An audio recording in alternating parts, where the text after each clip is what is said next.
These are paint chip mosaics. Let's get started. Let's see if there's some colors in here. Here I am inside the store, and there are so many colors to choose from. All these different paint samples that you can evaluate and take with you. Let's get started. So here are my paint samples that I collected from the store. I can bring these home so I can make a decision about painting colors that I may want to put in my house. We're going to use these in a different way. And my first step is to look at these and maybe sort them. If I look at these colors closely, you can see that each one has a name on it. And I can go back to the store and ask for this particular color with the name and number on it, and they will sell me this paint so that I can paint my house.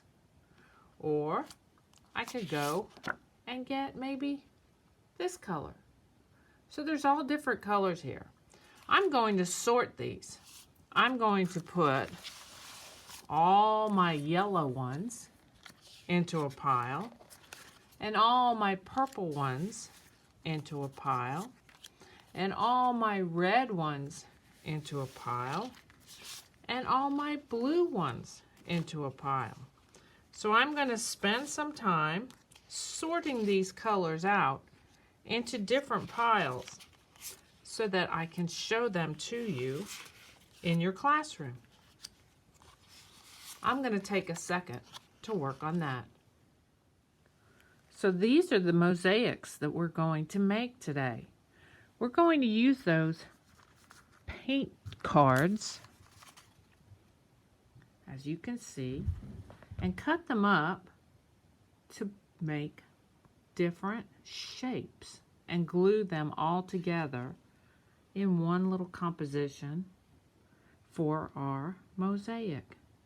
So today we're going to practice cutting and gluing. Let me show you how. We're going to start with an envelope. Every student will get a little envelope. And if you look inside the envelope, there's going to be some paint chips in there just for you. All right? Some long and some short.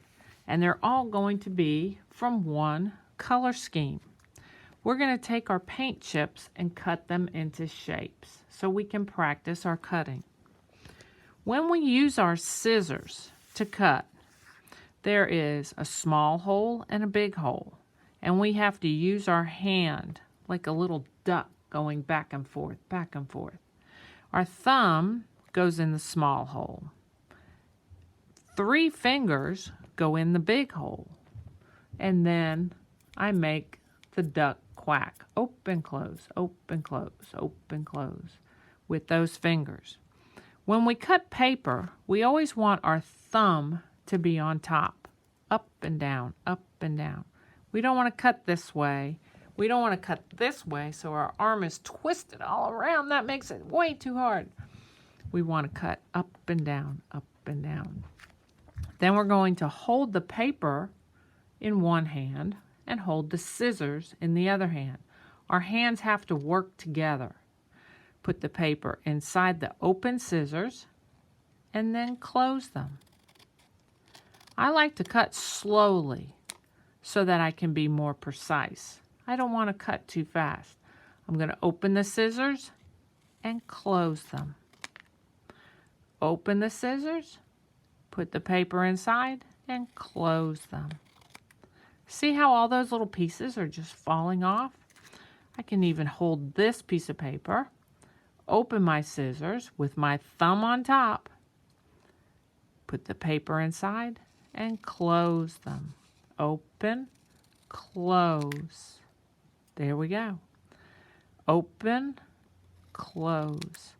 So I'm going to give you some time to get your envelope and your scissors and practice cutting. Cutting your paint chips into interesting shapes. Sometimes you might want to try cutting along that line. Open and put the line right in your scissors and close so you can cut right on that line. Sometimes you're going to want to just cut diagonally across the colors. You choose, but we're going to practice our cutting. Don't cut too small. Keep them bigger.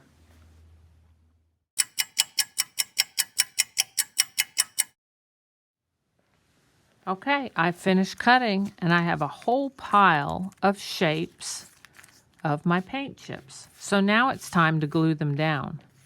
I'm going to take my glue bottle.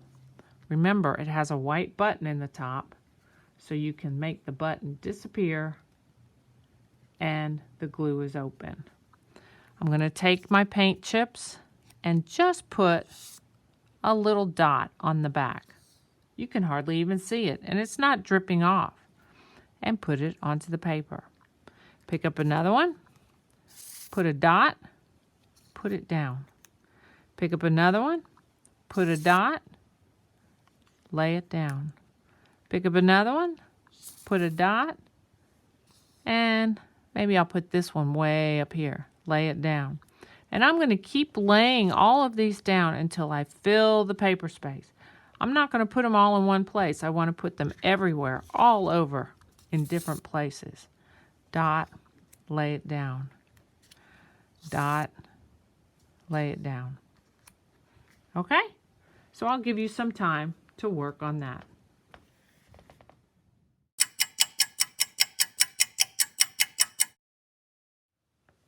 I've laid down all my blue paint chips. Oh, I have one more.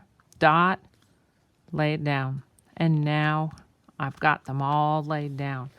We're going to set this aside and let it dry, and then your teacher will frame it for you so you can take it home. Good job, everybody. We're going to close the glue bottle, twist it until that little white button pops back up, and we're done. There we go. We're going to let this dry. Hello, teachers. This is your job at the end. After everything has dried, this is dried for a while, I like to flip it over because then I get that nice straight edge on there.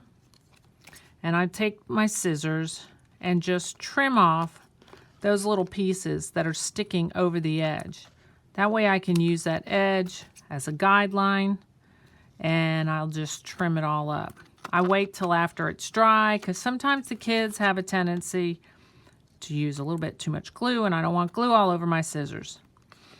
So I'm going to trim this on all four sides. There we go. And we'll just throw that part away. And then I'm going to run a little bit of glue just inside that square. Maybe make a little X in the middle so it sticks down really good. And I'll center it on the black piece of paper. That'll make a nice little frame for that. And then the kids can take that home. That looks really good for them. You can write their name down here, or you can write their name on the back. Okay? Thanks so much. Bye-bye.